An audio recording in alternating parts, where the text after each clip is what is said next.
మొదటి సమూయేలు 17వ అధ్యాయం. ఫిలిష్తీయులు తమ సైన్యములను యుద్ధమునకు సమకూర్చి యూదా దేశంలోని సోకోలో కూడి ఎఫెస్తమీము దగ్గర షోకోకును అజేకాకును మధ్యను దిగి ఉండగా, సౌలును ఇశ్రాయేలీయులను కూడివచ్చి ఏలా లోయలో దిగి ఫిలిష్తీయులకెదురుగా యుద్ధ పంక్తులు తీర్చిరి. ఫిలిష్తీయులు ఆ తట్టు పర్వతం మీదను ఇశ్రాయేలీయులు ఈ తట్టు పర్వతం మీదను నిలిచియుండగా, ఉభయుల మధ్యను ఒక లోయ ఉండెను. గాతువాడైన గొల్యాతు అను శూరుడొకడు ఫిలిష్తీయుల దండులో నుండి బయలుదేరుచుండెను. అతడు 6 మూళ్ళ జానెడు ఎత్తు మనిషి. అతని తల మీద రాగి శిరస్త్రాణముండెను. అతడు యుద్ధ కవచము ధరించి ఉండెను. ఆ కవచము 5,000 తులముల రాగి ఎత్తుగలది. మరియు అతని కాళ్ళకు రాగి కవచమును, అతని భుజముల మధ్యను రాగి బల్లెమొకటి ఉండెను. అతని ఈటె కర్ర నేతగాని దోనె అంత పెద్దది. మరియు అతని ఈటె కొన 600 తులముల ఇనుము ఎత్తుగలది. ఒకడు డాలును మోయిచు అతని ముందర పోవుచుండెను. అతడు నిలిచి ఇశ్రాయేలీయుల దండువారిని పిలిచి, యుద్ధ పంక్తులు తీర్చుటకై మీరెందుకు బయలుదేరి వచ్చితిరి? నేను ఫిలిష్తీయుడను కానా? మీరు సౌలు దాసులు కారా? మీ పక్షముగా ఒకనిని ఏర్పరచుకొని అతని నా యుద్ధకు పంపుడి. అతడు నాతో పోట్లాడి నన్ను చంపగలిగిన ఎడల మేము మీకు దాసులమగుదుము. నేనతని జయించి చంపిన ఎడల మీరు మాకు దాసులై మాకు దాస్యము చేయుదురు.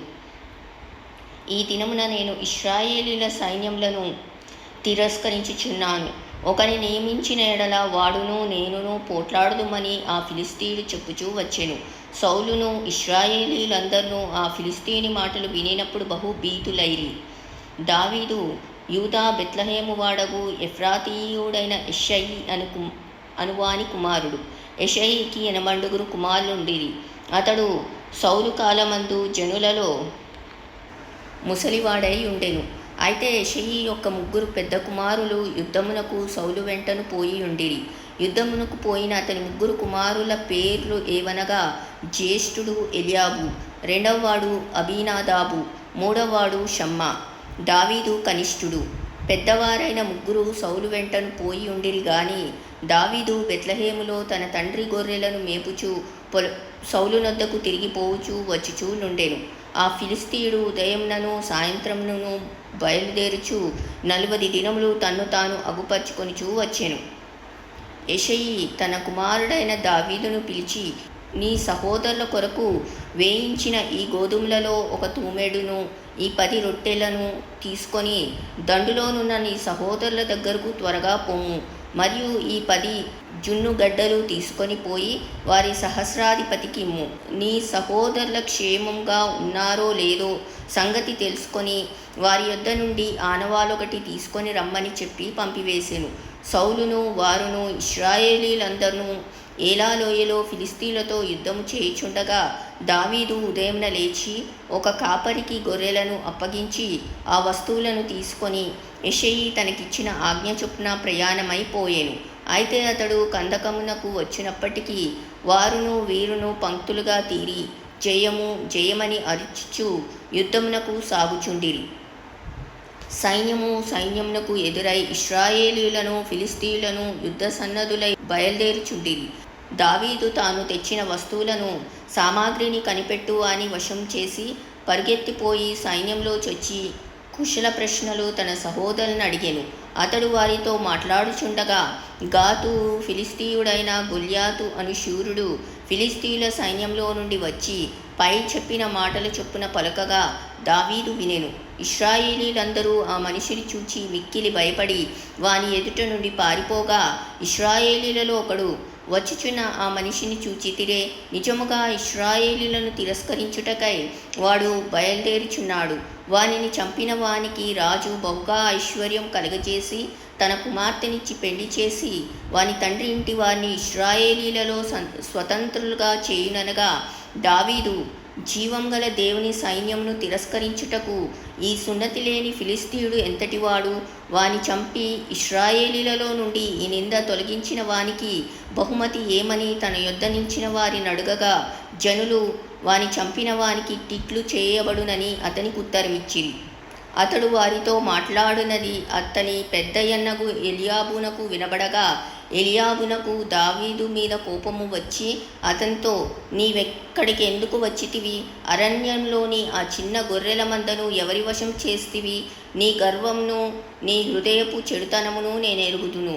యుద్ధము చూచుటకే గదా నీవు వచ్చితివనెను. అందుకు దావీదు, నేనేమి చేస్తిని?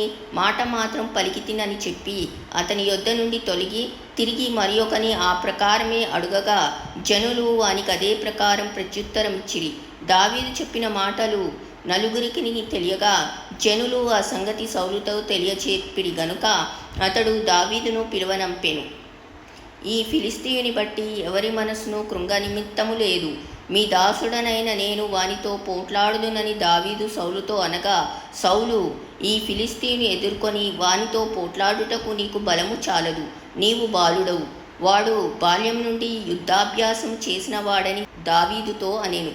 అందుకు దావీదు సౌలుతో ఇట్లనెను, మీ దాసుడనైన నేను నా తండ్రి యొక్క గొర్రెలను కాయుచుండగా సింహమును ఎలుగుబంటియును వచ్చి మందలో నుండి ఒక గొర్రె పిల్లను ఎత్తుకొని పోవుచుండగా నేను దానిని తరిమి చంపి దాని నోటి నుండి ఆ గొర్రెను విడిపించి తిని, అది నా మీదికి రాగా దాని గడ్డము పట్టుకొని దానిని కొట్టి చంపి తిని.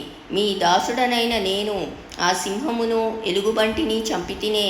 జీవం గల దేవుని సైన్యములను తిరస్కరించిన ఈ సున్నతి లేని ఫిలిష్తీయుడు వాటిలో ఒకదాని వలె అగుననియు, సింహం యొక్క బలము నుండి ఎలుగుబంటి యొక్క బలము నుండి నన్ను రక్షించిన యెహోవా ఈ ఫిలిష్తీయుని చేతిలో నుండి కూడాను నన్ను విడిపించుననియు చెప్పెను.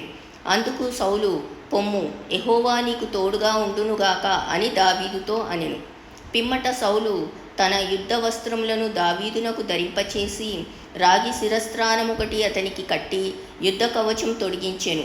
ఈ సామాగ్రి దావీదునకు వాడుకలేదు గనుక తాను తొడిగిన వాటిపైన కత్తి కట్టుకొని వెళ్ళగలిగినది లేనిది చూచుకొనిన తరువాత దావీదు, ఇవి నాకు వాడుకలేదు, వీటితో నేను వెళ్ళలేనని సౌలుతో చెప్పి వాటిని తీసివేసి తన కర్ర చేత పట్టుకొని ఏటిలోయలో నుండి 5 నున్నని రాళ్లను ఏరుకొని తన యొద్దనున్న చిక్కములో నుంచుకొని వడిసెల చేత పట్టుకొని ఆ ఫిలిష్తీయుని చేరువకు పోయెను. డాలు మోయువాడు తనకు ముందు నడువగా ఆ ఫిలిష్తీయుడు బయలుదేరి దావీదు దగ్గరకు వచ్చి చుట్టూ పారచూచి దావీదును కనుగొని అతడు బాలుడై ఎర్రటివాడును రూపసియునై ఉండుట చూచి అతని తృణీకరించెను. ఫిలిష్తీయుడు, కర్ర తీసుకొని నా మీదకి వచ్చుచున్నావే, నేను కుక్కనా అని దావీదుతో చెప్పి తన దేవతల పేరట దావీదును శపించెను. నా దగ్గరకు రమ్ము, నీ మాంసమును ఆకాశ పక్షులకును భూమృగములకును ఇచ్చివేతునని ఆ ఫిలిష్తీయుడు దావీదుతో అనగా దావీదు, నీవు కత్తియు ఈటెయు బల్లెమును ధరించుకొని నా మీదికి వచ్చుచున్నావు. అయితే నీవు తిరస్కరించిన ఇశ్రాయేలీయుల సైన్యములకు అధిపతియగు యెహోవా పేరట నేను నీ మీదికి వచ్చుచున్నాను. ఈ దినమున యెహోవా నిన్ను నా చేతికి అప్పగించును. నేను నిన్ను చంపి నీ తల తెగవేతును. ఇశ్రాయేలీలలో దేవుడున్నాడని లోక నివాసులందరూ తెలుసుకున్నట్లు నేను ఈ దినమున ఫిలిష్తీయుల యొక్క కళేబరములను ఆకాశ పక్షులకును భూమృగములకును ఇత్తును. అప్పుడు యెహోవా కత్తి చేతను ఈట చేతను రక్షించువాడు కాడని ఈ దండు వారందరూ తెలుసుకొందురు. యుద్ధము యెహోవాదే, ఆయన మిమ్మును మా చేతికి అప్పగించునని చెప్పెను. ఆ ఫిలిష్తీయుడు లేచి దావీదును కలియుటకై అతనికి ఎదురుపోగా దావీదు వాని ఎదుర్కొనుటకు సైన్యం తట్టు త్వరగా పరిగెత్తిపోయి తన సంచిలో చెయ్యి వేసి అందులో నుండి రాయి ఒకటి తీసి వడిసెలతో విసిరి ఆ ఫిలిష్తీయుని నుదుట కొట్టెను. ఆ రాయి వాని నుదుర్చొచ్చినందున వాడు నేలను బోర్లా పడెను. దావీదు ఫిలిష్తీయుని కంటే బలాఢ్యుడై ఖడ్గము లేకయే వడిసెలతోనూ రాతితోనూ ఆ ఫిలిష్తీయుని కొట్టి చంపెను. వాడు బోర్లా పడగా దావీదు పరిగెత్తిపోయి ఫిలిష్తీయుని మీద నిల్చుండి వాని కత్తి వరదూసి దానితో వాని చంపి వాని తలను తెగవేసెను. ఫిలిష్తీయులు తమ శూరుడు చచ్చుట చూచి పారిపోయిరి. అప్పుడు ఇశ్రాయేలు వారును యూదా వారును లేచి జయము జయమని అర్చుచు లోయ వరకును షరాయిము ఎక్రోను వరకును ఫిలిష్తీయులను తరుమగా ఫిలిష్తీయులు హతులై షరాయిము ఎక్రోను మార్గమున గాతు ఎక్రోను అను పట్టణముల వరకును కూలిరి. అప్పుడు ఇశ్రాయేలీలు ఫిలిష్తీయులను తరుముట మాని తిరిగి వచ్చి వారి డేరాలను దోచుకొనిరి. అయితే దావీదు ఆ ఫిలిష్తీయుని ఆయుధములను తన డేరాలో ఉంచుకొని అతని తలను తీసుకొని యెరూషలేమునకు వచ్చెను. సౌలు దావీదు ఫిలిష్తీయునికి ఎదురుగా పోవుట చూచినప్పుడు తన సైన్యాధిపతి అయిన అబ్నేరును పిలిచి, అబ్నేరు, ఈ యవ్వనుడు ఎవని కుమారుడని అడుగగా, అబ్నేరు, రాజా, నీ ప్రాణము తోడు నాకు తెలియదనెను. అందుకు రాజు, ఈ పడుచువాడు ఎవని కుమారుడో అడిగి తెలుసుకోమని అతనికి ఆజ్ఞ ఇచ్చెను. దావీదు ఫిలిష్తీని చంపి తిరిగి వచ్చినప్పుడు అబ్నేరు అతన్ని పిలుచుకొని పోయి ఫిలిష్తీని తల చేతనుండగా అతని సౌలు దగ్గరకు తోడుకొని వచ్చెను. సౌలు అతన్ని చూచి, చిన్నవాడా, నీవెవని కుమారుడవని అడుగగా దావీదు, నేను బెత్లెహేమీయుడైన యెష్షయి అను నీ దాసుని కుమారుడనని ప్రత్యుత్తరం ఇచ్చెను.